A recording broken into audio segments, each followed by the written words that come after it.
बिस्मिल्लाहिर्रहमानिर्रहीम। अस्सलाम वालेकुम। एबीएन न्यूज़ के साथ मैं हूं नासिर मिन्हास और मैं हूं अनम नकवी। बुलेटिन आगाज करते हुए आपको बताएं कि चांद रात पर बाजारों में रौनकें, खरीदारों का जोश उरूज पर। मीठी ईद की आमद के साथ ही मुल्क भर के बाजार और मार्केटें खरीदारों से भर गए। इस्लामाबाद, कराची, लाहौर, मुल्तान और दीगर शहरों में शहरियों का शॉपिंग मॉल्स और बाजारों का रुख करके ईद की शॉपिंग का आखिरी राउंड है और ख़वातीनें ब्यूटी पार्लर्स का रुख करके फेशियल, मसाज और हेयर कटिंग के जरिए खुद को संवारने में मसरूफ रहीं, जबकि नौजवान कपड़ों, जूतों और तोहफ़ की खरीदारी में सबसे आगे नजर आए। बाजारों में चमकते हुए स्टॉल्स, रेस्टोरेंट्स और सैंडल की दुकानों पर रश देखने को मिला और बच्चों के लिए खुसूसी पार्टी प्रोग्राम भी जारी रहे। आपको बताएं कि बाजारों में चमकते स्टॉल्स, रेस्टोरेंट और आज के चांद रात पर बाजारों में रौनकें जो हैं वो उरूज पर हैं और खरीदारों का जो जोश है वो दीदनी दिखाई दे रहा है। आपको बताएं कि खवातीन ब्यूटी पार्लर पहुंच चुकी हैं और फेशियल, मसाज और हेयर कटिंग कराने में वो मसरूफ हैं। चांद रात पर बाजारों में रौनकें जो हैं वो बहाल हो चुकी हैं। मीठी ईद की खुशियां बाजारों में झलकने लगी। शहरियों ने शॉपिंग मॉल्स का रुख कर लिया। खवातीन, बच्चे और नौजवान खरीदारी में मसरूफ नजर आते हैं। खवातीन ब्यूटी पार्लर्स में फेशियल, मसाज और हेयर कटिंग करवा रही हैं, जबकि नौजवान कपड़ों, जूतों और तोहफ़ की खरीदारी में सबसे आगे हैं। हमारे साथ मौजूद है इस्लामाबाद से जाहिदा राव, कराची से आबिदा खान, लाहौर से कैसर इफ्तिखार। सबसे जानेंगे, लेकिन अभी रुख करते हैं इस्लामाबाद से, जहां पर जाहिदा राव हमें अपडेट करेंगे। जी बिल्कुल, चांद रात है और मेहंदी की जो है तैयारी इस वक्त जारी है इस्लामाबाद में, लेकिन बारिश ने काफ़ी हद तक मज़ा जो है कम कर दिया है। स्टॉल्स पर रश भी है, लेकिन स्टॉल्स जो बारिश की वजह से कम हो रहे हैं। यहाँ पर ख़वातीन जो है मेहंदी लगवा रही हैं और ये भी कोशिश है कि बारिश तेज़ होने से पहले घरों को लौट जाएँ, और बारिश थमने का नाम नहीं ले रही। कभी हल्की बूंदाबांदी होती, कभी तेज़ बारिश होती है। ख़वातीन से पूछते हैं बारिश ने किस हद तक चांद रात की तैयारी जो है कम कर दी है, कि चांद रात फीकी पड़ गई है।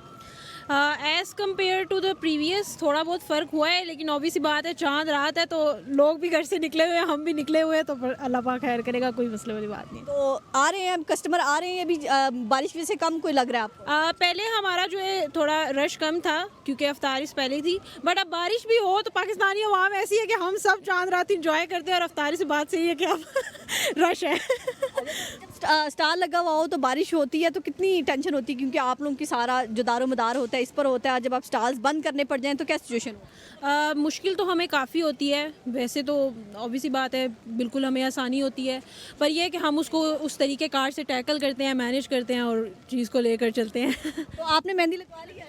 जी लगवा लिया। तो आपकी आज यानी कि चांद रात बेहतर होगी, बारिश से पहले आपने मेहंदी लगवा ली है? जी लगवा ली, अच्छी होगी है, बहुत अच्छी। जी बिल्कुल, अगर मेरा कैमरामैन दिखाए तो पीछे जो है इस्लामाबाद में जो है मौसम ख़राब है, कभी बारिश होती है, कभी बारिश रुकती है। तो यहाँ पर जो है इस्लामाबाद को वैसे कहा जाता है परदेसियों का शहर है। यहाँ पर रौनक नहीं होती, लोग बाहर ही निकलते, लेकिन आप अंदाज़ा लगा सकते हैं कि बादल हैं, मौसम काफ़ी हद तक सर्द हो गया, लेकिन यहाँ पर मेहंदी जो है भरपूर जो है चांद रात जो है इस्लामाबाद की मुख्तलिफ मार्केट्स में स्टॉल्स हैं, और स्टॉल्स में जिस तरह भी जगह कम है, जैसे भी बैठी है, लेकिन मेहंदी लगवाई जा रही है और चांद रात को जो है यादगार बनाने की कोशिश की जा रही है। जी आगे बढ़े और आपको बताएं कि ईद का चांद नजर आते ही शहर लाहौर में भी मुल्क भर की शहरियों ने बाजारों का रुख कर लिया है, जहां खवातीन और बच्चे बाजारों में ईद की शॉपिंग करते हुए दिखाई दे रहे हैं। नौजवान भी बाजारों में ईद की शॉपिंग के लिए उमड़ आए हैं। चांद रात पर ईद की क्या गहमा गहमी है, इस हवाले से मजीद जानते हैं अपने नुमाइंदे लाहौर से कैसर इफ्तिखार से, जो इस वक्त अनारकली में मौजूद हैं। जी कैसर, चांद रात पर बाजारों की क्या सूरत हाल है और सिक्योरिटी के क्या इंतजाम है, इस हवाले से अपडेट कीजिएगा। हाँ जी बिल्कुल, मुल्क भर की तरह शहर लाहौर में भी ईद का चांद तो नज़र आ गया है, और उसके बाद जो बाज़ारों का रुख शहरियों ने कर लिया है। चांद रात है और यहाँ पर गहमा गहमी है, जहाँ पर बच्चे, बूढ़े और नौजवान हैं और ख़वातीन भी हैं। कहीं तो कोई मेहंदी लगाते दिखाई दे रहा है, कोई चूड़ियाँ खरीदते हुए दिखाई दे रहा है, और कोई अपने कपड़े जो है वो ख़रीद रहा है। शहर लाहौर में इस वक्त बाज़ारों में जो है वो रश है।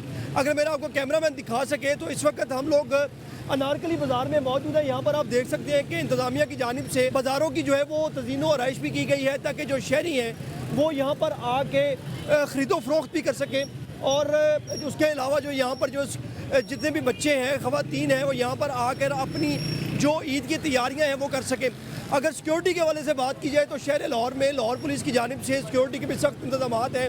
ना सिर्फ जो रोडों पर सिक्योरिटी के पुलिस अफसरान मौजूद हैं, बल्कि बाज़ारों के अंदर भी जो पुलिस जो जवान जो है वो मौजूद हैं, ट्रैफिक वार्डन भी यहाँ पे मौजूद हैं। और इस वक्त यहाँ पर जो बच्चे, बड़े, ख़वातीन और जो है वो शॉपिंग करते हुए दिखाई दे रहे हैं, नौजवान जो है वो स्पेशली, क्योंकि चांद रात में जब सब घर वाले जो ख़रीदो फरोख्त कर चुके होते हैं, शॉपिंग कर चुके होते हैं, तो फिर नौजवान जो है, जो लड़के हैं वो शॉपिंग करने आते हैं यहाँ पर। तो इस वक्त यहाँ पर काफ़ी रश दिखाई दे रहा है अभी, क्योंकि अभी तकरीबन 9 से ऊपर टाइम हुआ है, इसलिए अभी लाहौरिया जो है जैसे जैसे रात का टाइम बढ़ता जाएगा वैसे वैसे बाज़ारों की रौनकें जो है वो दुबाला होती जाएंगी। और ये जो शॉपिंग है ये सुबह फजर की नमाज तक जो है वो जारी रहेगी। और इस वक्त यहाँ पर ख़वातीन का काफ़ी रश है, बच्चों का काफ़ी रश है जो यहाँ पर शॉपिंग करते हुए दिखाई दे रहे हैं। कोई जो रिस्ट वॉच बच्चा ले रहा है, कोई बैंगल्स ख़रीद रहा है, कोई ज्वेलरी ख़रीद रहा है और कोई ड्रेसेस वगैरह ख़रीदे। कोई काफ़ी हमारी जो शहरी उनसे बात हुई और उनका यही कहना है, क्योंकि तैयारियां तो मुकम्मल हो चुकी हैं लेकिन गार्निश करना अभी बाकी है तैयारियों को, यानी कि जो छोटी मोटे जो लवाजमात हैं, क्लिप्स हैं और जो पोनियाँ हैं बच्चियों की, वो लेनी बाकी हैं। तो इस वक्त यहाँ पर बड़ी तादाद में शहरी मौजूद हैं और चांद रात को न सिर्फ सेलिब्रेट कर रहे हैं बल्कि शॉपिंग भी कर रहे हैं। जी, अमेरिका और इसराइल जंग से राह फरार तलाश करने लगे, ईरान से जंग बंदी की अपील कर दी। ईरानी मीडिया का दावा सामने आया है कि अमेरिका और इसराइल 48 घंटे के लिए जंग बंदी चाहते हैं। ईरानी मीडिया के मुताबिक जंग बंदी के जरिए अमेरिका और इसराइल मजीद वक्त लेना चाहते हैं। ईरानी वज़ीर ख़ारजा ने बयान दिया था कि ईरान अमेरिका और इसराइल के साथ जारी जंग में किसी भी किस्म की जंग बंदी की कॉल को मुस्तरद करेगा और इस तनाज़े का मुस्तकिल खात्मा होना चाहिए, न कि आर्जी जंग बंदी। अब्बास इराक़ची ने कहा था, जब तक हमले ख़त्म नहीं होते ईरान जंग बंद करने पर रज़ामंद नहीं होगा और ख़ुद को दिफा के लिए लड़ता रहेगा। दुश्मन टूट चुका, कौम मुत्तहिद रहे। ईरान के सुप्रीम लीडर मुश्तबा खामनई ने नौरोज़ के त्यौहार के मौके पर तहरीरी पैगाम जारी किया।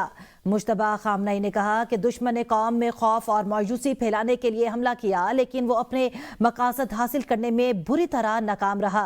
उन्होंने कहा कि अल्लाह का शुक्र है कि दुश्मन टूट चुका और हमारा इत्तेहाद दुश्मन को झुकने पर मजबूर कर देगा।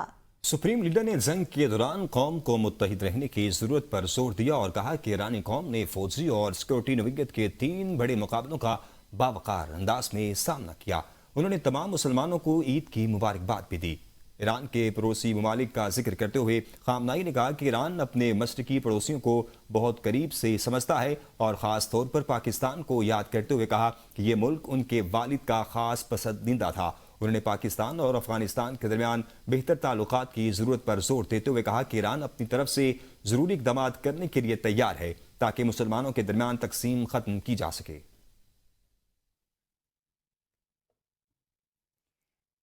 इसराइली और अमरीकी हुकाम दुनिया की किसी जगह पर अब महफूज नहीं है, सियाहती मकामात पर भी हदफ बन सकते हैं। ईरान की मुसल्लह फौज के सीनियर तर्जुमान जनरल अबुल फाजिल शिकारची ने कहा है कि इसराइल और अमरीकी हुकाम को दुनिया भर में बशमूल तफरीही और सियाहती मकामात पर हदफ बनाया जा सकता है। उन्होंने कहा कि अब से हमारे पास दस्तयाब मालूमात की बुनियाद पर दुनिया के किसी भी हिस्से में तफरीही और सियाहती मकामात आपके लिए महफूज नहीं रहेंगे। खलीज से तेल और गैस की फराहमी की बहाली में 6 माह लग सकते हैं। बैनुल अक़वामी तवानाई एजेंसी के सरबराह ने खबरदार किया कि खलीज से तेल और गैस के बहाव की बहाली में 6 माह तक का वक्त लग सकता है। बेरवाल का कहना था कि खलीज के तेल और गैस की बुनियादी ढांचे को पहुंचने वाले नुकसानात की संजीदगी सियासतदान और मार्केट्स समझ नहीं पा रहे। आगे बढ़े और आपको बताएं कि अमेरिकी सदर ने नेटो ममालिक को बुज़दिल और कागजी शेर करार दे दिया है। कहा, अमेरिका के बगैर नेटो सिर्फ कागजी शेर है। बुज़दिल ममालिक तेल की कीमतों के जिम्मेदार हैं। न्यूक्लियर ताकत वाले ईरान को रोकने की लड़ाई में शामिल नहीं होना चाहते। ट्रंप ने कहा कि अब ये लड़ाई फौजी तौर पर जीत ली गई है और खतरा बहुत कम है। फिर भी बाद ममालिक ऊंचे तेल के निर्खों की शिकायत कर रहे हैं, लेकिन हुर्मस की बंदिश को खोलने में मदद नहीं कर रहे, जो तेल की कीमतों के बढ़ने की असल वजह है। जेल में गैर मामूली सहूलियात से फ़ायदा उठा रहे हैं और अपनी मर्जी के मुताबिक ज़िंदगी गुजार रहे हैं। तलाल चौधरी का मजीद कहना था कि बानी पीटीआई को जेल में 24 घंटे बावर्ची की सहूलत हासिल है, जबकि देसी घी, मुर्गियाँ और दीगर अशिया भी बआसानी दस्तियाब है। उन्होंने कहा कि उनके लिए अलहदा मेन्यू तरतीब दिया गया है। वज़ीर मुमलिकत के मुताबिक बानी पीटीआई को 6 कमरों और मुकम्मल किचन की सहूलत मैसर है और जेल में उन्हें हर तरह की आसाइश फराहम की जा रही है। उन्होंने मजीद कहा कि एक्सरसाइज मशीन, ज़ाती किचन और टीवी समेत दीगर सहूलियात भी मौजूद हैं। तलाल चौधरी का मजीद कहना था और उन्होंने जो है तंज़ीन अंदाज में कहा कि सूरत हाल ऐसी लगती है जैसे उन्होंने jailbooking.com से बुकिंग कर रखी हो, जबकि उनके बकौल मामला इससे भी बढ़कर है।